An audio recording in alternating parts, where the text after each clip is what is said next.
Okay, I just wanted to do like a quick short videos on Learning Unit 2 because like I said to you guys, unfortunately we don't have enough time before the assignment, but it is purely theory based. So I just want to take you through Learning Unit 2, which is on chapter 2 at the moment.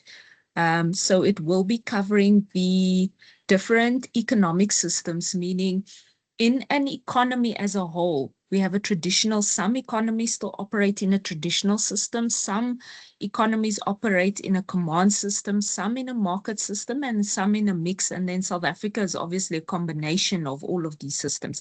And then we start to look at what is it that we're gaining from each of these systems. Right, so we'll start off with an economic system on its own. And we're saying the system that governs the production of goods, allocation of resources for production, and the exchange and distribution of these goods within society. And that makes up our economic system. So then we're looking at, okay, now based on how we utilize all of these, how we allocate the resources for the production of goods, right, determines what type of economic system we have. Okay. And essentially, we are still always trying to answer the three central economic questions. And we're looking at what are we producing? How are we producing? For whom are we producing? The kind of where we produce it falls into the for whom. And that's why it's always the last economic question that we have. So we're saying the what goods and services are being produced and in what quantities. That usually answers our output question. Okay. The how, meaning how are goods and services going to be produced, meaning how are we allocating the scarce resources that we have in order to produce the quantities that we need, or in order to produce the goods or services that the economy needs, right? And then the distribution, meaning for whom, we're saying who are these goods and services for, and where does production then take place? That's why I said the where from the previous slide kind of falls into the for whom. Okay. Okay, so we know in general we have a traditional economy or economic system. We have a command economy, and then we have a market economy. And then we're trying to look at a mixed, and that's what we're saying. We're taking the mixed usually takes a little bit from each economic system to form this mixed economy. And the main questions that we're trying to answer here is the property rights, meaning how are we distributing these, I don't want to say properties necessarily, but these tangible resources that we have, how are we distributing that? Okay, and who owns that? Are we saying the government owns it? Are we saying the economy as a whole owns it? Private ownership, meaning consumers own it? That's the kind of questions that we are answering. And then we're saying your mechanisms that we are using to try and answer all of these questions. And that's where we get the traditional, the command, and the market economy. Okay, so we'll start with the traditional. Traditional is probably the easiest one. Here we're saying it's based on how your forefathers, your grandfather, your father, everybody prior to you have been manufacturing these goods. And there we usually say these are mostly, I'd say, your islands type of countries that are on an island of some sort, or a farming country. So in our context, meaning in South Africa's context specifically, we usually say that some of our provinces might still operate, and our farming provinces might still operate in some form of a traditional economy, meaning things are not going to change. They're not going to easily adapt to change, right? There is a cultural and almost a cultural diverse in that economy itself. And based on that strong cultural background, people are not tend to change. They're not going to adapt to any changes. They're not going to look towards what are improvements that can be made. They are very much set in, this is how it's been done, this is how it will always be done, and we continue on from there. So like we're saying, it's usually your farming, your hunting, your fishing types of economies, or in our case, it would be a fishing or farming type of province that's very heavy in those elements. They are not going to change their behavior at all. They're not going to adapt to change. They are very much happy with how things are being run. Okay. And then I just gave a short outline of the traditional economic system, where we're saying they don't waste, right? Because they know they are responsible for allocation of resources. So if they are wasting, it's something they can't do without, right? And like we're saying, a lot of the times also it's small societies that tend to do this. They're very slow to change. We said this. It's based on tradition, okay? So it's how my forefather has done it is how I'm going to do it, right? It's rural areas a lot of the time that also have this traditional type of system. Okay, so that's kind of where South Africa gets, when we're saying South Africa is a mixed economy, we're saying we still have a lot of rural areas and we have a lot of farming areas that still adopt some form of a traditional economic system. Okay, we've covered this at length, right? And then in terms of our command system, there we're saying in a command economy, the people that govern what gets done, meaning answering those central economic questions, is the government itself. So the government tells the farmers, the business owners, what to produce, how to produce it, for whom to produce it, meaning businesses don't have a say at all. And there are certain countries, i.e., like your North Korea, your Russia, your Irans, your Cubas, that are still purely governed by a command system. Right. So there we said the central plan, the central economic plan still gets decided by the government. The government decides on the allocation of resources, right? The government sets priorities on what to produce, how to produce it, and the government essentially becomes the monopoly, meaning they govern everything. A monopoly decides on the price, they decide on the quantity, right? And nobody has a say in that other than the government themselves. So we're saying there a lot of the times with this, individuals have little to no say. They actually have no say in a lot of these economies on what to produce or whether it's based on demand and supply. That doesn't factor in because the deciding entity is the government. Okay. Then from a market perspective, so from a market system, and this is where South Africa gets a lot of their economic system is from the market, where we're saying there's little to no government intervention. Okay, so we're saying prices get determined by demand and supply, meaning demand and supply is at play as we demanding goods and services. The suppliers, meaning your businesses, they are deciding then on how much to produce based on what is demanded. And that also determines the pricing in the economy. So when the government tends to step in, that throws off this economic balance that we're trying to achieve in the economy.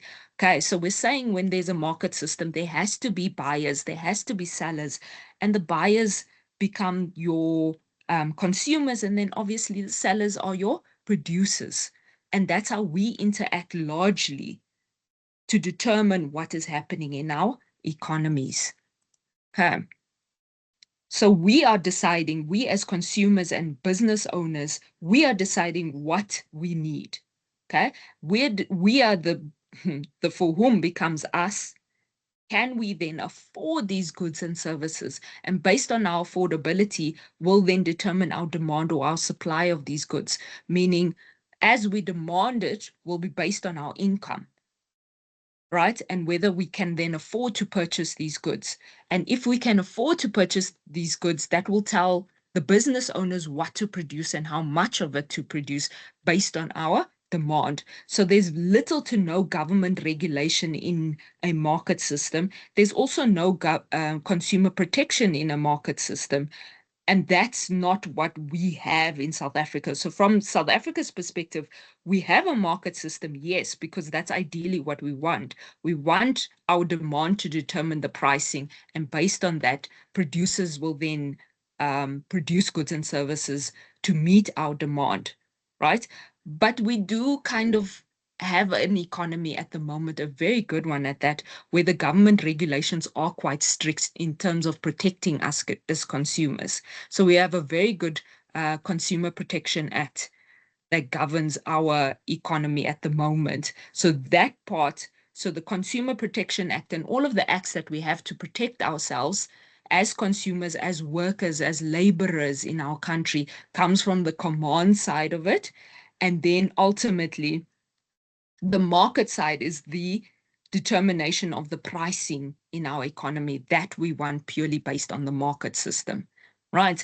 So we have this concept called an invisible hand. So we have our forefathers, right, of economics, and one of them is Adam Smith. He has a concept called the invisible hand, and he's saying ultimately society at large, we are aiming to have our own benefits, right? We want to benefit ourselves, essentially.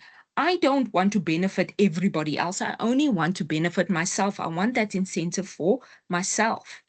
But in doing that, I end up benefiting society at large. So for example's sake, I pay taxes every month, right? We all pay taxes every month because we're working individuals. Okay. By paying taxes, I'm just saying, look, I'm a South African citizen. I need to pay taxes. It is what it is. But ultimately, in doing that, I'm saying I'm paying taxes for the roads that we are all using. I'm paying taxes for the goods and services that benefit society at large. That wasn't my intention. My intention was to go to work and get a job. That was my intention.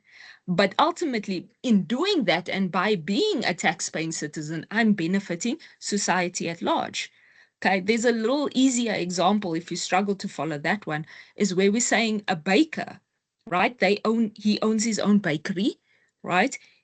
His idea behind opening this bakery is to ultimately generate a profit. That's what he wanted to do. But in selling the bread to consumers, right, he's ultimately benefited those consumers, meaning those consumers are not hungry anymore because he's now supplied bread to them, a fundamental resource. So ultimately, his aim was, I need to make a profit, but he ends up helping consumers at large. And yes, consumer had to pay for this loaf of bread, but ultimately, in paying for that loaf of bread, you are, as a consumer, you are no longer hungry.